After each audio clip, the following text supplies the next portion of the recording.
It's just crazy to me that there's this idea that people of color don't spend money. Yes. One thing about people of color, whether they have it or not. Repeat this one more time. Say it louder for the people in the back. Whether they have it or not, they gonna find it. That part. And they gonna get it.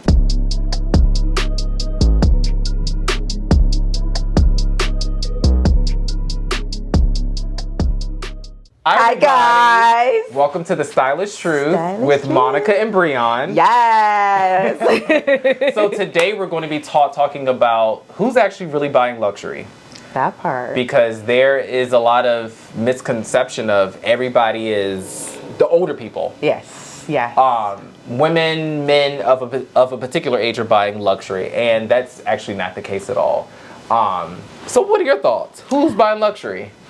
I think I almost have a cheat because I've worked retail. Okay. I've seen who actually comes into stores, right? I would take it more so back to loss prevention, so theft. There was always this notion that watch out for when the black people come in, or people of color, they're the ones stealing. However, and I don't know if this has changed, but statistic wise, the person who stole luxury the most was the white woman. No one expected her, and they stole the most. Absolutely. Yeah. From that standpoint, I actually hate when I go on the news, on Instagram, social media, and I see those videos. It's always in like California or somewhere, and it shows like these black kids looting these stores and this, that, and the third. And not to say that like that's not true. Yes. We see the videos. It has happened before. Yeah. But that's all what they show. Yes. They don't ever show the suburban woman that got caught in Minnesota that was putting stuff in her bag or hiding this or this. Especially during winter time. Right. And that's what bothers me, because people just assume that that's an issue. And that's not even the case. Like, I promise you, all of my years in the industry, the most people that we've ever caught stealing, honestly, they really weren't people of color. Yeah. They really weren't. And it's crazy to me that we're stereotyped as people that, that don't shop. That don't shop. We come in to look, we come to waste time, we come to just play around in the stores. Yeah. That's not the case at all. I can honestly say that, especially living in Atlanta, I would say the luxury market, I'm going to go about 65 to 75% of it is African American. Yeah. People of color. Yeah. And I didn't work directly for Saks, but I did work for Reed Krakoff, who we opened a boutique inside Saks. And then I worked for the Prada Group. So I worked for Miu Miu. And at the time, the #1 client at Saks Atlanta was a black woman with over $1 million in spend. And the funny thing is, it's still a black woman. Yeah, right. It's still a black woman. My button opened up for that one when I laughed. It's still a black woman. All of my friends that are in the industry that work for all of the brands, all their top clients are people of color. You're right. All of them. I remember, so I hosted a Kris Kringle for Neiman Marcus. And they had their top clients. And it was a good mix, but the top clients were majority black. Yeah, and that is, it's just crazy to me that there's this idea that people of color don't spend money. Yes. One thing about people of color, whether they have it or not. Repeat this one more time. Say it louder for the people in the back. Whether they have it or not, they gonna find it. That part. And they gonna get it. That part. I have seen people, it might be their last, it might be their first and their last. Wait, not to cut you off though, but what were we just talking about?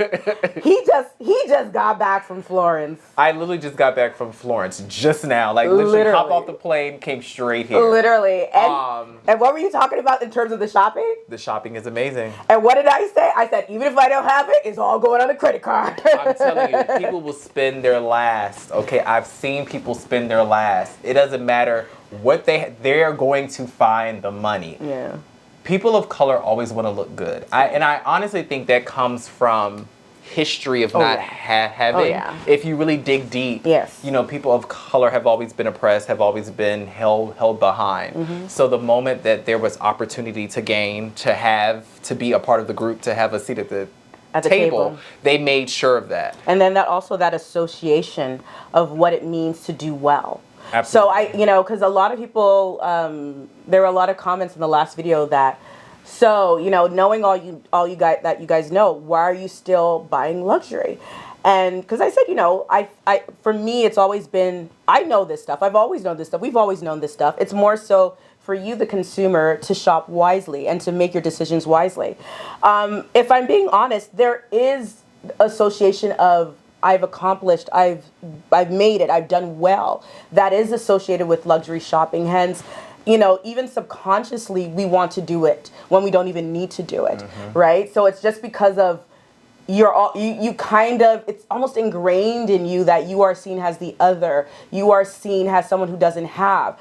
The training is kind of like who your target market is. When you look at fashion weeks, who's in the front row? Sprinkled with one or two people of color here and there, but for the most part, the brands will tell you straight up to your face, you are not our target market. Meanwhile, we are still buying the product. So a lot of it stems down to that, and that idea that's kind of been ingrained with us that we just don't have. So it's almost like I want to prove them wrong that I can have that. And I think now we're seeing more so where we're trying to promote more brands of color or designers of color. We still are buying the stuff that is associated with success, but we have now started to identify these things, and we're fighting back against something that's been so ingrained in us, and we're trying to buy more of our own to support our own and to kind of lift our own up. And we're trying, and this is a slow process because you said this the last time. What a lot of people fail to forget is that these brands have been established for years and years, some over 100 years, right? And we're just getting started. Over 100 years. And we're just getting started. We are definitely just getting started. People of color want to be a part of the conversation. They want to feel like they're welcome and that they belong. Yes. So they want to look the part too, and they're going to do whatever they have to do, whether they have it or not. They're going to find a way to get it. Yes. And I've seen it. Every year I see people come in, they spend their money. I've seen people max out credit cards. I've seen it all. But Try this one. Right. But at the end of the day, they spend. Yes. People of color, they show up, they do what they have to do, they get their pieces, they want to be a part of it. Now, when it comes to age, there's this idea that only older people or people with established jobs or people that have been around or people of a particular age spend. Or old money, especially here in Atlanta. And I actually do believe that was once a thing. Yes. Because absolutely. The younger generation, I mean, strictly college kids and younger, they didn't have the money. No. But with the help of social media. Oh, honey. Social media has has ingrained for these children, because that's what they are, some of them. These children has like brainwashed them to make them believe that they should be going to school, elementary school, middle school, high school, in Louis, Gucci, Prada. My son was telling me that, Mommy, this kid was wearing Gucci slippers to school the other day. This was when he was in middle school. I believe it. Yeah, I was just like, but he's like, yeah, I thought it was really tacky. I was like, technically it is, but you know, especially if you're wearing, I just don't believe in wearing slippers to school. They wear Crocs and I don't like that, but you know, I'm trying to get with the program in terms of what the kids want to wear to school. But yeah, middle school, wearing Gucci slippers to school. But now my kids know everything. They know better to ask me to buy them. So do you buy your kids luxury at all? Me, God forbid. So that's a Nigerian, like me, never. No, I refuse to. So, well, then again, luxury is relative. Okay. And I remember I did do a post about buying kids luxury. I did this on Instagram. And I was having this conversation with my strategy manager, and I was like, no, I don't believe in buying kids luxury, blah, blah, blah. She's like, luxury is relative. Because she's like, you're thinking Louis Vuitton, you're thinking Hermes, you're thinking all Dior. but luxury is Coach. Luxury is Nike. Like, luxury is a lot of these things that in my head I'm thinking about Bottega or, Gucci Kids. I don't buy that, but yes, I buy them other things. Actually, I probably need to take that back. I remember, I was at Bloomingdale's. Uh-oh. The outlet, though. Okay. And I got my son a pair of Karl Lagerfeld sneakers. Okay. It wasn't expensive. Like, when I'm thinking luxury, But I'm what's thinking expensive, though? 'Cause that's true. That's relative as well. I know. I mean, because you can keep it going. I know. And I did, Cole Haan, and then I did want to... Cole Haan is luxury. Cole Haan is luxury. Karl Lagerfeld is luxury. And I did want to buy him a pair of Boss slippers. Luxury. He's the one who said, no, mommy, I'm good. I don't need it. Like, I'm so blessed with him. My daughter, on the other hand... I'll take. Like, mommy, she's like, what about me? Can we go shop? This girl went to go take my perfume, Stay Marley perfume, started spraying it to go to school, elementary school. Funny enough, the brand sent me because I was jokingly telling them, the rep, that, they sent me a bottle for her. Oh, that's sweet. She saw the video. She's like, mommy, they sent me perfume. No, I said, I know, baby, I was just kidding. I said, you ain't getting that. Okay. It's funny that you said that because about 2 weeks ago, I was with a client and she was looking for a dress for her 2-year-old's birthday dinner. Okay? Now, what 2-year-old has a birthday dinner? What is that? I don't ask questions. Right? I just go along with it. So I'm with her and... I'm confused. Oh? We're trying on dresses. We're trying on all of these looks. And she's like, I'm like, you're really not throwing this kid a party? Like a birthday party? She's like... Well, it's a dinner because the family's coming in town and we're just going out to a really nice steakhouse. Oh. So in my mind, I'm thinking, this is really just for the adults. Yeah, it's for the adults. Because the kid has no idea what the hell's going on. No idea. No idea. So the kid was with her. The kid's 2. The kid speaks... Gaga goo goo? Gaga goo goo. A little bit of mommy this, mommy that. But the kid had on a gold Rolex. Swear, hands down, a gold Rolex. Gold Rolex. They make Rolexes for kids? When you got the money. Wow, It was a baby Rolex, very small. I mean, very small.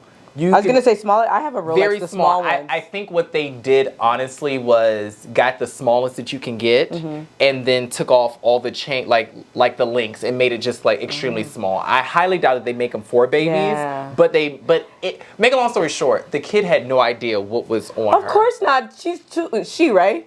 Yeah. She's 2. But I have so many questions about this. It was a little weird, but the funny thing is, so once we're done, we found a piece. She's like, I like this. I'm like, all right. So she leaves. I look down on my floor, and the Rolex was on the floor. So I'm like, okay. So I call her, and she's like, I'm like, have you left yet? She's like, no. I'm like, we're pulling out. I said, hold on. Come downstairs. I'm like, y'all left this. And she's like, yeah, this kid, I mean, it act as if it wasn't a big idea. Like, it wasn't a big problem. Like, it's like she left her binky or something. Without asking you race or whatever. Middle Eastern.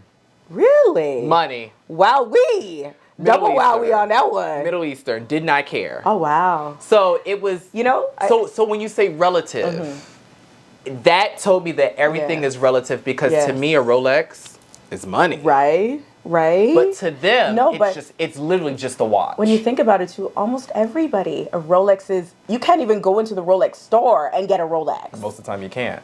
Right? So, but it just lets you know that it's relative. And then when you get to a certain point, not necessarily when you get to a certain point, because I'm sure like Oprah has some sense. Yeah. But there are some people that maybe were just born into a certain level of wealth that certain things are literally just nothing to them. Yes, 100% on that one. And that woke me up because I'm cleaning up and I look down and there's a gold Rolex. And I'm like, the kid dropped this, like clearly the kid just took it off and left it. So, and when I told them like, hey, I literally went downstairs, gave them the Rolex, and she's just like laughing like, oh, this damn kid. And I'm looking like, that's like it wasn't a big issue. So I said, okay. Okay. Now, what else can you say other than okay? Yeah. Like, you know, like In that moment, I said, okay, I'm broke. right? I'm Literally. broke. I'm broke. I'm nobody. I like to say, we Nigerians like to say there are levels and there are levels. And levels. Speaking of Middle East, I remember when I went to Abu Dhabi and then we went to Dubai. Yo. the wealth. On a different level. And the thing is, you know, it's different there because if you have money, they just treat you like, they don't care if you black, white, Indian, they don't care. The only language or the only respect you get there seems to be when you have money. And this trip, I had money to spend. I had money to spend. So we had a time. I didn't go there to shop. We went for a friend's birthday party. But when we went to the mall, because one of my girlfriends was visiting from Nigeria, I like to say my Nigerian friends, the way they shop like the stuff is going out of style. So just Yes, and I remember going to meet her. I can't remember if it was at Bloomingdale's or Saks. They have Saks and Bloomingdale's, all of that there. And this girl, bags, just sitting there with the baby and the nanny there and the bags everywhere. And she's like, and I think I was wearing this Saint Laurent choker that I'm wearing today. And she's like, oh yeah, I want that. Let's go there. So, you know, we go there. She buys it in silver. She buys a matching bracelet.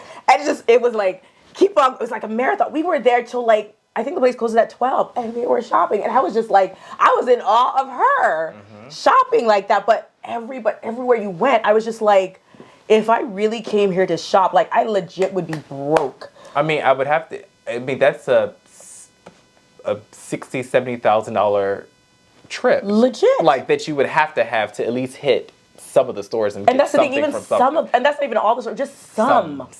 Just some. And everything. Because there's a men's version. They have Yes. kids. They have this. They have that. And multiple home. stores. They have home. Yes, they had multiple, everything. And unfortunately, we got there so late, and Bo really wanted perfume. So I kind of stepped aside, and I was just, you know, in a sense, too, I was kind of happy because I know if I had entered any store that I felt like shopping in, it would have been over. I didn't look at one bag because I knew I would be in trouble, instant trouble. I remember when my sister went, she called me. She's like, I'm in the mothership. I have arrived. She's like, and she loves Louboutins. She's like, every pair you can think of is here. Everything is here. Everything. So go back to now that, you know, I feel like when I worked retail, especially here in Atlanta, the associates would look out for Nigerians, Middle Easterns. I don't know about the average Caucasian person as much. Asians really. too. They would look out for Asians. Yes, and Asians, yes. Yeah, I mean, they definitely were looking for that. They still do look for that. Yeah. I think that people of color get a bad rap. Yeah. Because they're the way the news, the way that the media portrays them as if we are just out here just starving, broke, no money, lying, stealing, cheating to get everything. And that's not the case at all. I mean, especially here in Atlanta, you have business owners, entrepreneurs, lawyers, doctors, judges. You name it. All these entertainment industry. Especially the entertainment industry too. So much money and they don't mind spending it. I have seen people shut down stores to shop. I've seen people come in. Yes, I remember you. Yes, especially during Christmas time. Absolutely. I mean, like you said, that top client at Saks every Christmas was shut down. Literally. On Christmas Eve or the day before Christmas Eve, she would shut down Saks. Let's say Saks closed at 8. She would literally, after 8 o'clock, they would sometimes close early. Yeah. From 7 to maybe midnight. Her and her entire family will come and just shop all the store. Yep. And that's what everybody brings the cross out. Like, it brings out the exact same. And then she spends like $750,000 in one night. Yeah. Just for Christmas. Yeah. So I think that people of color definitely spend. Yes. Now, when it comes to age, like we were saying, you know, how things are relative, this, that, and the third. Social media, I think, has put it in the children's head that they must have. Yes. And because of that, we're starting to see a trend of younger consumers. Yes. The kids are 25 and below. Yes. They're coming in, they're shopping, they're doing this. And some of my friends and my colleagues, I'm looking at them like, where the hell is this coming from? Like, where's this money coming from? Some of them have made their money from social media. That part. Some of them have honestly just asked their parents, and their parents just gave them the money. I was during Christmas. I think I was picking up a gift for Beau, and this lady. We were both at Dior Beauty, and this lady was like, "Girl, my daughter gave me this list from TikTok, and like all this stuff and designer stuff." And it was a black woman buying all of this luxury stuff for her daughter because this was the Christmas list. And I remember when I was a kid, I was asking for toys. I was asking for maybe a Game Boy. Right? I was asking for like maybe a new PlayStation or whatever game control thing. Like, and if I got that, I was set. Yes. My mother would do the clothes shopping. Yes, I would put my 2 cents in, but I would say the most luxury I might have gotten might have been Polo, Ralph Lauren, like just a polo shirt, think we got and that was it, you know. But now these parents are coming in for prom. Yeah. They're coming in spending top freaking dollar for these kids to go to prom in these expensive shoes, expensive looks. I'm seeing these kids coming in for back to school. Parents are coming in and go, oh, the kids come in with cash and go, oh, my dad gave me $1,000 to get some shoes because I'm going back to school next week. And I'm like, $1,000? High school or college? No, high school. And in my mind, I'm thinking $1,000. That $1,000 could actually be triple your wardrobe for school. Literally, the whole year. Right. I mean, some kids wear uniforms, some don't. But like, what do you need? $1,000? That's everything that you need for the year. Literally. Like that's it's still more. But no, that was just for some shoes. Wow. I've seen these men come in here, bring their sons in, and go, oh, my son needs a shirt. He needs a shoe. He's going out. It's a homecoming or something. And next thing you know, it's like a $3,000. It's like, it's the craziest thing. So I've seen that. And so when I say like age, you really can't judge a book by its cover. Yes. You can't say that older people are shopping and it's just them. It's the young ones. Yes. To be honest, I know people that their top clients now are 25, 26 years old. These people, these kids have created a platform on social media or some type of content creation where they're making so much money. And because they're making so much money, like they have been able to retire their parents. They've been able to honestly get their parents on board and make money with them. So when you see people saying, oh, these creators, they're just jumping around, dancing around. They're making money. Honey. They are making money. All that TikTok movement, dancing and all that stuff, they are making money. And it's say it louder for the people in the back to hear. It's the craziest thing, but those kids are making money. We may not understand it, we may not get it, but they're making money. Don't turn your nose up at them. I do think it's a beautiful thing now in this world that there are ways to make money without the typical going to school, getting a degree, doing this, because to be honest, that's not for everybody. Yes, absolutely. And I used to feel like college was, but it's actually not. Well, don't ever say that in front of my children because they have to go to college.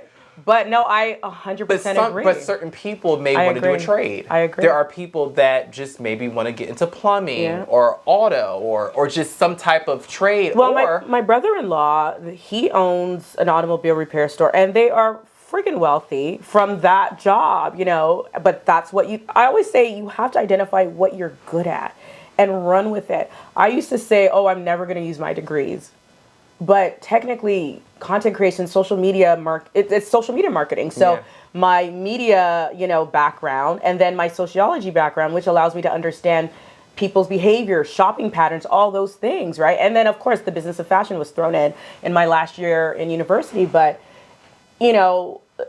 I didn't think about it then, but all those things kind of pile on to the things that I love. I love people, so I wanted to understand them better. I love fashion, so I did the business of fashion. And I love media. I love the way you can communicate and get your message across to so many people. But it's just a matter of manipulating that medium or trying to figure out how to use it. So, yeah. I mean, you're 100% right. I just think that this world, there are so many ways to get money. There's so many ways to find success, whether it's the traditional way or the new way. of just how the world is. And these kids have tapped into it. They have found a way, and they're making money, and they're spending it. They're spending it. Which is why, if you see the advertisements of these luxury brands, they're getting younger. And they're getting younger. They're getting younger. They're finding these young models. They're finding these younger celebrities to be the face. But in fairness to that, I feel like marketing has always targeted, or they've always used younger girls to model just because of that aspirational aspect of things. And I always used to think that, why are they doing this? Because they are not the target market, right?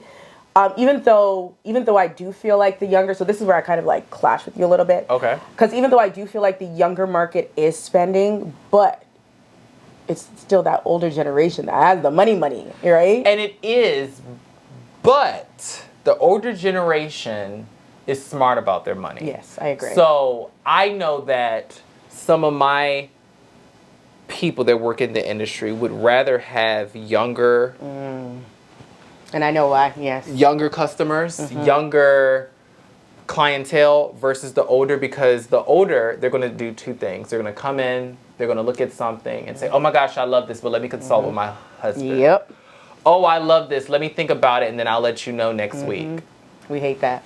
Young Sasha, that is 30 and younger, walks in, gotta have it, I'll take it right now. She's not, well, first of all, she's not married. That's she right. does not have kids. She doesn't have to consult with nobody but her damn self. So she's coming and saying, I'll take this. Actually, I'll take both of them. And there's no ifs, ands, or buts. Sasha rather eat ramen noodles. And Sasha will eat ramen noodles. So she can have that Gucci so bag. she can have that Gucci bag. And we all learned this from Carrie Bradshaw. That part. So the thing is, it's a give and take. Like, I get it. But these brands, they know who to target to. And then they start doing like these, if you notice, like even the ads that they have, everybody's young. Everyone's young. It's very rare now that you see a woman. They're sprinkling it in more now. They're trying to be inclusive. And I will give them that. Yeah. But inclusion ain't everywhere. That part. And because of that, they're trying to just, like even when you watch some of the runway shows, you're watching these $30,000 gowns coming down, but they're walking down to like hip hop music, or they're walking down to pop or just like current music, and it's like, who are we appealing to? like what's going on here? I was watching the Carolina Herrera show, and that was recent. I think they were walking down to like Rihanna or something. Oh, really? And it's just like, okay. Like, because their average customer, honestly, it's what, 45 and up. Exactly. I was going to say Carolina Herrera, very established, very like, old school, contemporary, but a little bit modern, but still very classic chic. I think another thing about who's buying luxury or this, that, and the third, I also think the consumer tries to dictate who can buy what. In what sense? The consumer, I cannot tell you how many times I've seen older women say, oh, I don't shop that brand, or I don't buy this, or I don't wear this because I'm this age, or because I'm this. Or I've heard people say, older women say, I don't shop this, I don't buy that because the younger girls are buying it, or that's a younger brand. Is it? That's the thing. Unless if it's baby wear, I don't understand like what dictates what's what. If you like something, it looks good, it compliments you well. That part. What's the problem? I don't think it matters about age, or if this is this, like, that has always been weird to me. And I've always heard like people, even some of the department stores, kind of group certain brands together because that's just if you ever notice, let's say you go into a Saks, you've got St. John, Carolina. Now I know exactly what you're saying. Oh. You've got maybe Lafayette right here. Yeah. You've got all these brands that they just assume are older, but little do you know, some of these, if you, like right now, if you were to walk into a St. John store, a lot of people don't know that I don't know if she's their current, but the one before, she came from Dior. Really? Oh, I didn't know that. And some of that stuff, oh my gosh, it was like... Well, but this is the thing, and you mentioned Lafayette. It was youthful. Perfect example. I haven't worked with Lafayette in a minute, but there was a time that I was working with them very consistently, and they did invite me to their show last September, but it fell outside of me being in New York. And I remember going to their actual showroom in New York, and everything was just so cool. And like, if you have a vision and you pick pieces, you know, and you just pick the pieces individually, the way you can, and same thing even with Talbots. Talbots is a brand that I've worked with forever.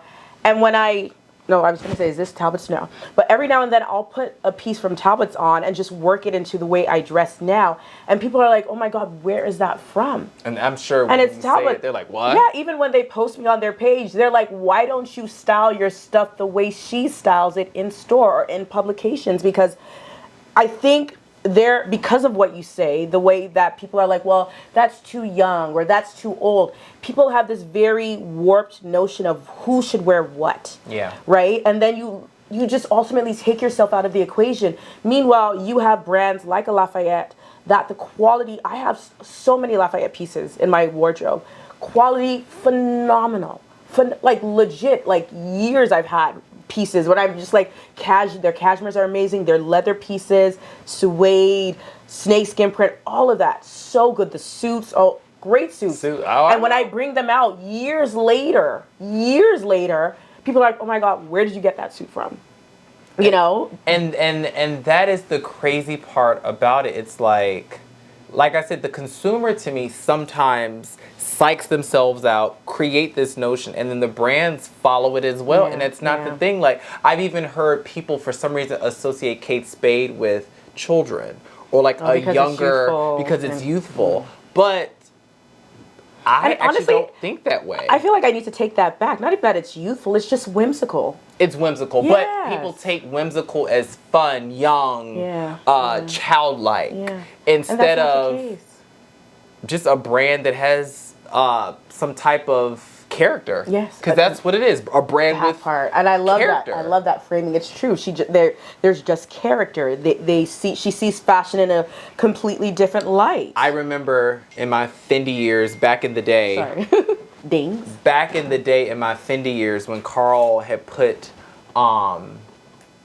Monster, when the Monster collection was such a big thing for years, and we had eyes and Monster faces all over, women would come in and go, ugh, I'm too old to have a bag like this, or I'm too old to have monsters on my bag, or they felt like, you know why my mouth is open, right? It's designing for kids, and you know why my mouth is open. Like, people literally would say that, and I would be like, no, it's just fun. It's literally just fun. I mean, if anything, to me, sometimes at that moment back in the day, fashion to me sometimes could be so serious. That part. And it doesn't have to always be serious. You can have fun. Yes. So Fendi had character, and to me, out of any of the LVMH brands, Fendi's probably the only one to me that has the most character. Yes. I agree. Fun. But that was Lagerfeld himself. Because I remember during the month, we were freaking out about the Monster collection. I remember that. Like, we were like, oh my flipping God. Because it was so different. Exactly. It was so what different. The fashion industry needed. It was a breath of fresh air. It was fun. It was different. It was playful. You know, I'm just mad that I didn't buy anything from the collection. I have a few pieces so I can say, you know, thank you. Not right. But it was fun, and I think that's what it's missing. And like, when it comes to age, stop psyching yourself out. Stop feeling like you can't wear something, or you can't buy a certain brand because it's young or it's old, or like, I've even heard young people say like, oh, I can't shop Lafayette, or I can't shop these brands because like, that's what my grandmother wears. Yeah. Have you been into the store lately? Like, a lot of that stuff, I mean, is runway ready. I mean, great tailoring, great looks, great. I mean, and it's fun and it's youthful. Like, it's crazy. You know, a reason why a lot of people kind of go into that, because they don't have personal style. Because when you have personal style, you can walk into any store and pick things that speak to you and then make it your own. But when you are so catalog driven, as in what the mannequin has on or what's in the catalog, that's what I'm going to wear because I'm clueless. Or buying stuff because you saw someone else have it on social media. Especially now that we're in this. Because you know how many times I've had people call me or email me, text me and go, hey, can you find me this? And I'm looking like, okay, do you want this because you genuinely like it, or do you want it because so-and-so has it, and because she had it, that you feel like that's the it item? Yeah. That's, like, I've been trying to figure that out. And I want to respond back and ask them that, like, do you actually like this item, or do you like it because so-and-so or everybody else has has. And I won't lie, I've fallen victim to that every now and then. But I would say I should correct myself. Not necessarily that I'm buying stuff because everybody has it. A lot of times I feel like I see it so much that I'm like, okay, maybe I should try this. And then I try it, then I fall in love. So sometimes I wonder, is it because, I've given a review or that person's given a review? Or is it that you've seen it so many times that you've literally almost become brainwashed? Because that's really what advertisement it is. It's repetition, right? Until it sticks. Correct. So I wonder, has someone who likes to shop, just shop and shop and shop, is it a mix? At least for me, I feel like it first of all starts, not always, because I have bought a lot of things before they've actually dropped, especially bags. I always say I'm really good at picking out it bags and bags that'll stand the test of time. And I've done that with quite a few, with the Sunshine Tote, with the Dior Bobby, with a few bags that I was just like, okay, I'm gonna buy this before because I've, previewed to it or whatever before it drops, and then it ends up being a bag to have. But for the most part, I'm just like, that repetition and constantly seeing it, that does really somewhat alter the way you look at stuff. And then also back to the connotation of the wealth, the association of, buying that bag, or you're on trend because all the it girls are wearing it. So, let me buy it too, because I want to be on trend. I want to, kind of feel in that little circle of like the girls, the fashion girls. So I don't know, but I've identified some of the purchases, especially during 2021 and 22, where there were so many crazy things that were like, they became the it items. And then after like the phases went away, you're like, what the fudge was I thinking? Yeah. Why did I buy that? There's quite a few things I have, and I'm looking like, I have a post. Never going to wear this I did again. a post about that. I was just like, we fell victim, myself included. Yeah, because we were bored. We were in the house. That part. And then when we finally got out, we saw everything. Was like, I'll take it all. I'll take it all. Legit. Because we we just took it all. That's honestly why we were in the house. But now we're out. We're not doing that no more. Because when you think about it, those red cartoon shoes, the mischief ones, bored.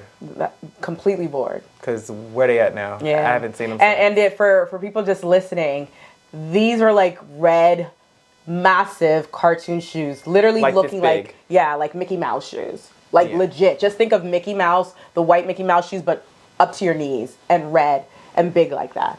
Craziest thing ever. But yeah, nuts. But I will say, I think people have got to stop putting themselves in a box, into a category of age. I think we have to get rid of the stereotype that this person's buying, this person's not buying, or this, that, or having the idea of that people of color do not spend when they are actually one of the biggest. They're one of the biggest spending demographics. They have the biggest influence. They have, some of these brands, if you notice, like front row are always the hip hop celebrities, the rap celebrities, the people of color, because they know, these brands know who's buying their stuff. And even if not even necessarily directly buying, but who's influencing. Absolutely. That's why it's always leaves me baffled. And we were talking about New York Fashion Week, the last episode. If you haven't seen the last episode, make sure you go listen to it. Make sure you go check it out on YouTube. But, when you think about who they're inviting, other than the celebrities, right? In terms of influencers, you rarely see people of color influencers sitting front row. It's almost as if women of color as influencers don't have influence. And we all know that to be false. I personally, without having a humongous following, I have a pretty decent following, but I see numbers. And I know without even trying hard, I push sales. And also I think it stems down to a true love, because I feel like my love for things is infectious. Yeah. Because when I truly love something, you all know, shows, yeah. you know, and it's genuine. Like, and unfortunately, I love a lot of things, but when I really love something, I hype that shit up. Whenever I remember, even when I worked in the stores, when new stuff would come in, like, everybody would just stop to look at me because I would just get so animated and excited and like, oh my God, like my life depended on that shit. But, you know, when you really think about that and the way women of color influence purchases, like, it's something that I do really believe it's taken for granted. A lot of brands will gift and, you know, they'll even work with you, but they don't put you on their pages because they don't think that their client wants to see that. And little do they know, their client wants to see diversity. Their client wants to see themselves shopping. Hence, why would you even come to us? Why? Exactly. So it's always bother? been like a confusion. Yeah. The brands got to wake up. That part too. The people got to. The consumer. We have to, exactly, as the consumers. consumer has to wake up. Yes. The brands have to wake up. There needs to be a better, open conversation. Hopefully, this movement of inclusion opens up the conversation and the door for everybody. Yes, everybody, regardless of race, size, especially size. Especially size. That was the one thing I never understood, especially when I worked in Canada at Halt Renfrew. They had a department that focused on plus size. So brands, and this was also very back in the day, like maybe at least 15 to 20 years ago. No, not even 15, at least about 20 years ago. They had a department that focused on women who were, you know, plus size and pretty much like, I would say you're plus size and higher. And the person who ran that department was the #1 seller in if not the company at the time. But they still ended up taking that department away. They were the #1 because the average person is plus size. That part. So that's that. So they were #1 because the average person is plus size. They probably took it away because the company didn't see value in it. That part too. And that's the issue. They didn't see value in having a plus size, no matter how much money they were making. Yeah. They didn't see the value. And those people, women of a bigger size, guys of a bigger size, they were spending the money. Yeah. They were probably keeping those lights on, but still the company still overlooked it. And it wasn't even very sad. The thing is, it wasn't even just the company overlooking them, it was also the designers. The brands did not they didn't do it necessarily willingly, making more of that. And a lot of brands stopped because they felt at the time it wasn't aspirational for their brand to create bigger sizes, right? Which in my head, it was just like, same thing with size 11 shoes. You know, back in the day, you wouldn't find size 11s.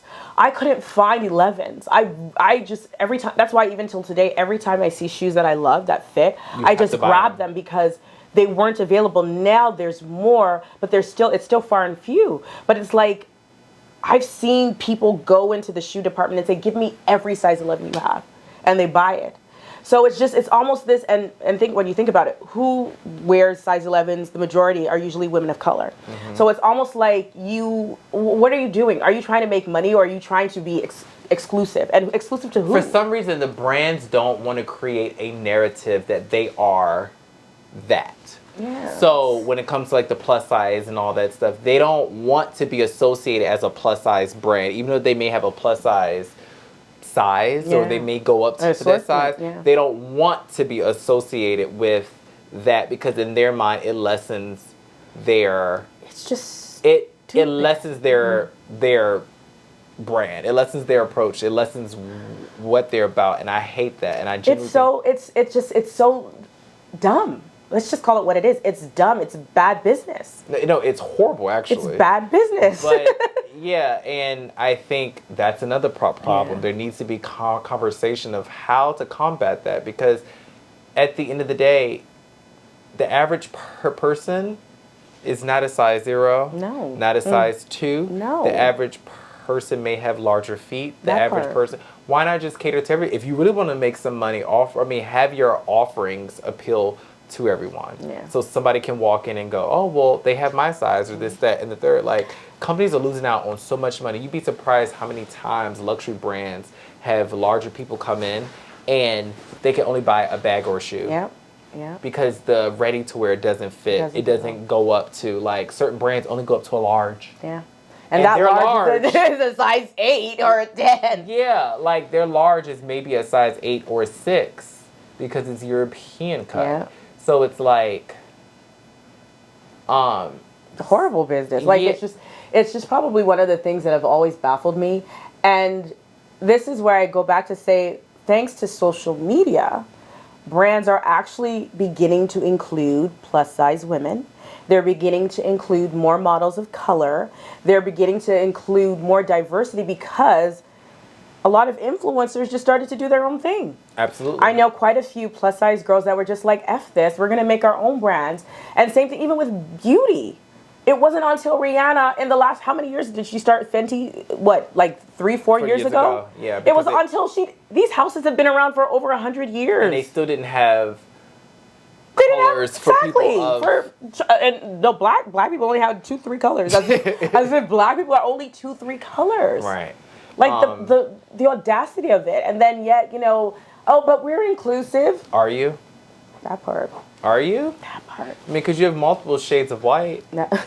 No, they do. They have multiple shades of, like, fair-skinned people. But when it comes to, like, people with a lot of melanin, you only getting but 3 or 4. Yeah. Rihanna gave you 25. That part. 16. That I mean, part. this 16. That's 17 shades. I mean, she started from extremely light all the way to extremely dark. And now all of them know how to do it. They didn't know how to do it before. Oh, right. At first it was, we've been trying and we can't. Now it's overnight. Yeah. Now some brands just have it out because of nowhere. It goes back to overnight they got to see who was actually spending the money. And they saw that Fenty was making a lot of money too. And so she became a billionaire real quick. They fucking figured it out. She became, mind you, that's not our target market. That's not our customer. This goes back to who's actually shopping. But yet, when you see your customers shopping elsewhere, then you remember. Funny enough, a brand just sent me a whole bunch of, I can't remember the name of the brand, Aveda or one of these brands, sent me a whole bunch of like hair care stuff.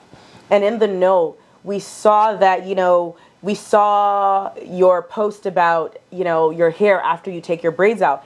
They didn't mention the brand that actually came to me and worked with me and pushed out the content as well, which was Shumara, which is a Japanese brand, but I have fine hair. It's perfect, and the products actually are great for any hair type. It's pretty universal.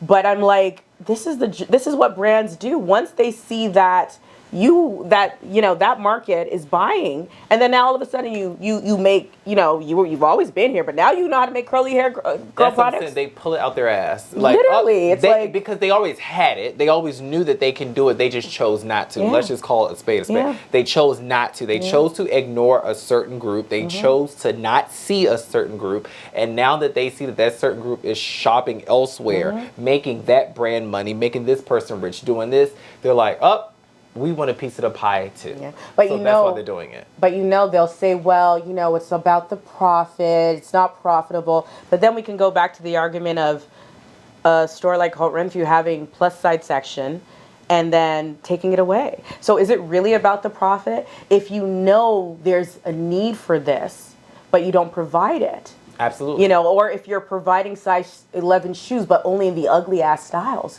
not in what everybody wants or the more flattering silhouettes.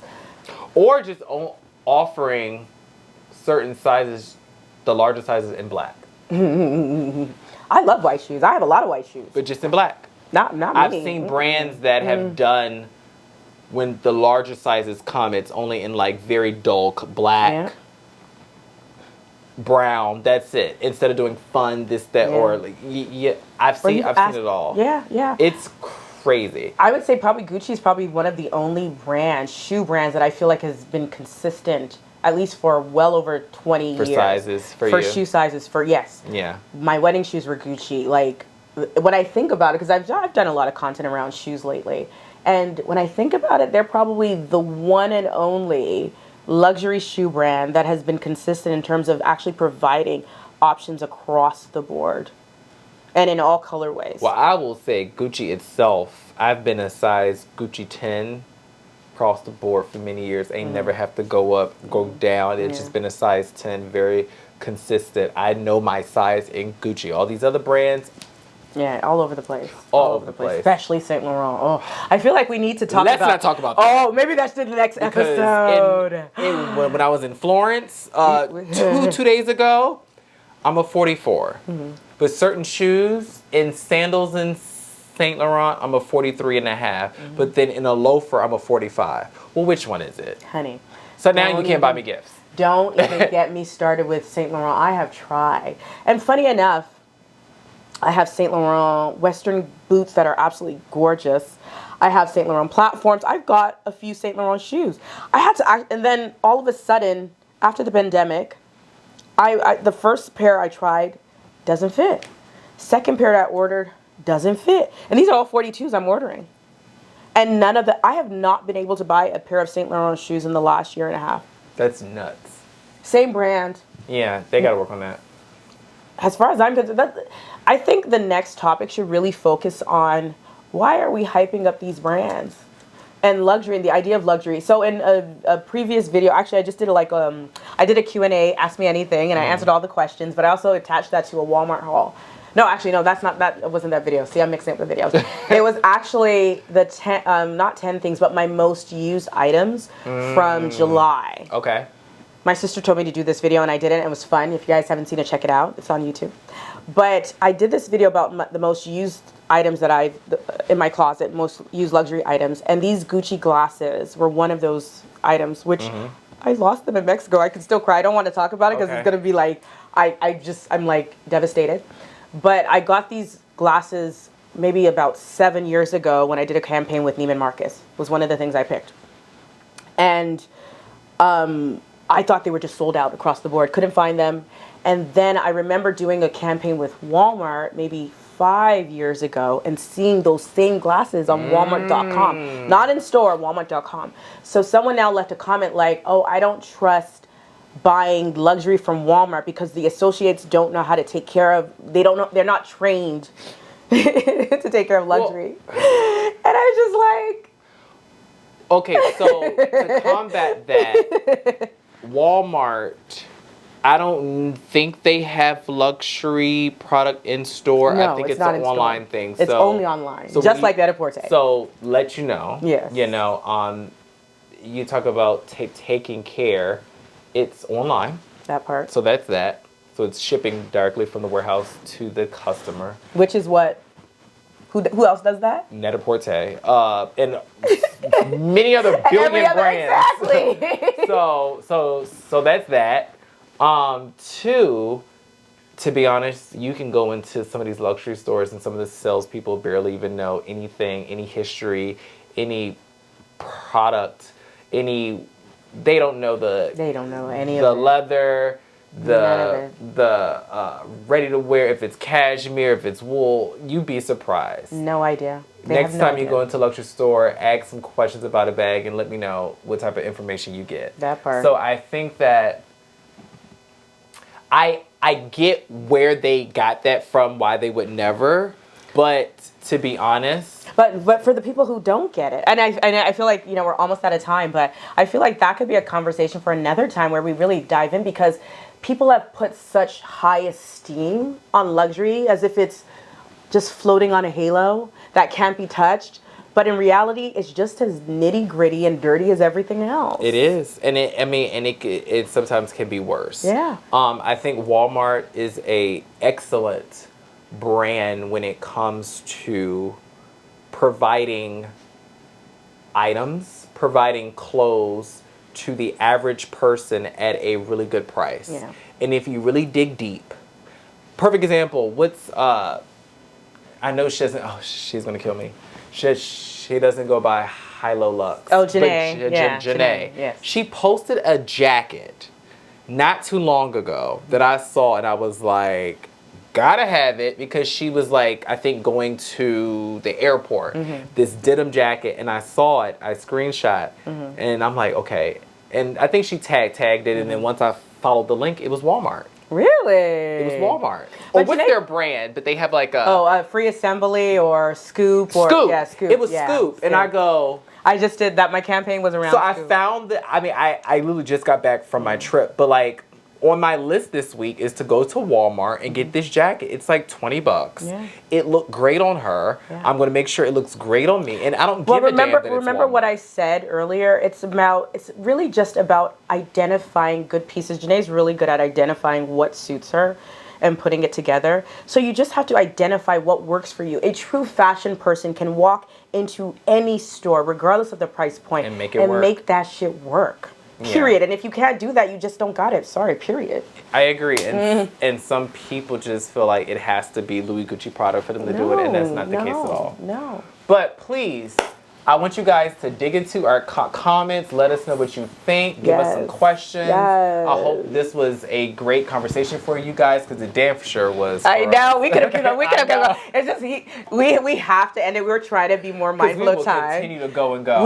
We were talking before we started recording. I know. We've been talking before, and I was just like, okay, how much of this conversation can we add into the next conversation? And the conversation, there's so much to talk about. It's so much. So we definitely want to know what you guys want to hear in the next episode. There's no guarantees we'll talk about it, but we're always open to add a little bit to the conversation. So please leave your comments below in the comments section. This was fun. It was. Oh, thank you guys again for watching. I know we do. Thank you so much for watching, guys. We love you and we appreciate you.